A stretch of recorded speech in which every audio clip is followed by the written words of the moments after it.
সংগ্রাম সংগ্রাম ফাঁসি ফাঁসি চাই খুনিদের ফাঁসি চাই বিচার বিচার বিচার চাই খুনিদের বিচার চাই আমার ভাই কবরে খুনি কেন বাহিরে জোনাক ভাই কবরে খুনি কেন বাহিরে 19 অক্টোবর আমরা 5:30টায় পরবর্তী সময় আমরা শুনতে পাই আমাদের জগন্নাথ বিশ্ববিদ্যালয়ে 15তম ব্যাচের যে আমাদের বাংলাদেশ জাতীয়তাবাদী ছাত্র দলের আহ্বায়ক সদস্য জুবাইদ ভাইয়ের হত্যা হয়েছে। তখন আমরা সাথে সাথে আমরা আর্মাইনটোলায় চলে যাই। আমরা তখন গিয়ে বাংলাদেশ জাতীয় ছাত্র দল সহ বিভিন্ন অংশগ্রহণ আমরা খোঁজ খবর নিয়ে দেখি, পুঙ্খানুপুঙ্খ তদন্ত করে দেখি যে এই হত্যাকাণ্ড 4:30 থেকে 5টার মধ্যে সংঘটিত হয়েছে এবং এই হত্যাকাণ্ডের সাথে ওই যে মেয়েটাকে পড়াইতো সেই মেয়েটার পুরো পরিবার যুক্ত ছিল।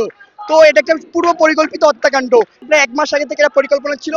তো এই হত্যাকাণ্ডের পরবর্তী সময় বাংলাদেশ জাতীয় ছাত্র দল ওই দিন প্রথম থেকে শেষ পর্যন্ত যেন হত্যাকাণ্ডের সম্পূর্ণ বিচারে আওতায় আনা যায় এই চেষ্টা করছে। এর পরবর্তী আমরা যখন বংশাল থানায় আমরা আসি এবং বংশাল থানায় আমরা এসে দেখি যে এই যে হত্যাকাণ্ড যারা সংঘটিত করেছে তারা পুলিশের সাথে একটা নেগোসিয়েশন করার চেষ্টা করছে, যার ফলস্বরূপ পুলিশ প্রশাসন প্রথম দিকে মামলায় বিভিন্ন গাফিলতি করছিল, মামলা নিতে চাচ্ছ না। যে আমাদের যে জুবাইদ ভাইয়ের লাশ প্রায় 6 ঘন্টা পড়েছিল ওই সিঁড়িতে, কোনো প্রকার মামলার ময়দান্ত ব্যবস্থা করছে না, মানে মামলা প্রথম থেকে একটা গাফিলতি করছিল প্রশাসন।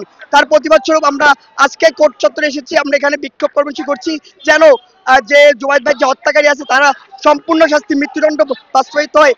আজকে জগন্নাথ বিশ্ববিদ্যালয়ের সকল শিক্ষার্থী সকল রাজনৈতিক সংগঠন এক হয়ে আমরা কোর্ট চত্বরে এসেছি যেন কোর্ট কর্তৃক কোনো প্রকার গাফিলতি না করতে পারে এবং জুবাইদ ভাই যে পূর্ব পরিকল্পিতভাবে হত্যাকাণ্ড ঘটিয়েছে তার যেন সর্বোচ্চ শাস্তি মৃত্যুদণ্ড বাস্তবায়িত হয়। ওরা আসামি যারা ছিলেন তারা স্বীকার করেছেন যে ওরাই এটা পরিকল্পিতভাবে খুন করেছেন। তারপরেও আমরা এখানে আইন প্রশাসনের দেখতেছি যে এটার যে বিচারটা হওয়া উচিত সেই বিচারটা কিন্তু করছে না বা আমাদেরকে কিছু বলছে না নিশ্চিতভাবে আসলে ওরা ফাঁসি পাবে কিনা। বা আমরা এখানে আন্দোলন করার মূল উদ্দেশ্য যেন ফাঁসি কার্যকর হয় এবং যারা আসামি তাদের সবারই ফাঁসি হয়। কারণ এই যে এই ফাঁসিগুলো যখন আমাদের 2-3 দিন আমরা আন্দোলন করার পরে সেই আন্দোলন 3-4 দিন করার পরে যখন সব ঠান্ডা হয়ে যায় এরপরে তারা পার পেয়ে যায়, ওদের বিচার প্রপারলি করা হয় না।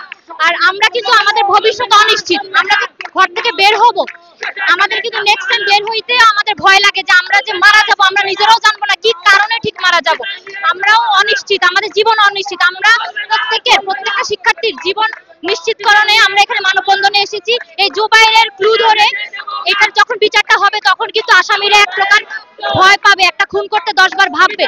যখন এটা পার পেয়ে যাবে, এটা প্রপার ফাঁসি দেওয়া হবে না, প্রপারলি শাস্তি দেওয়া হবে না, তখনই ওরা পার পেয়ে যায়।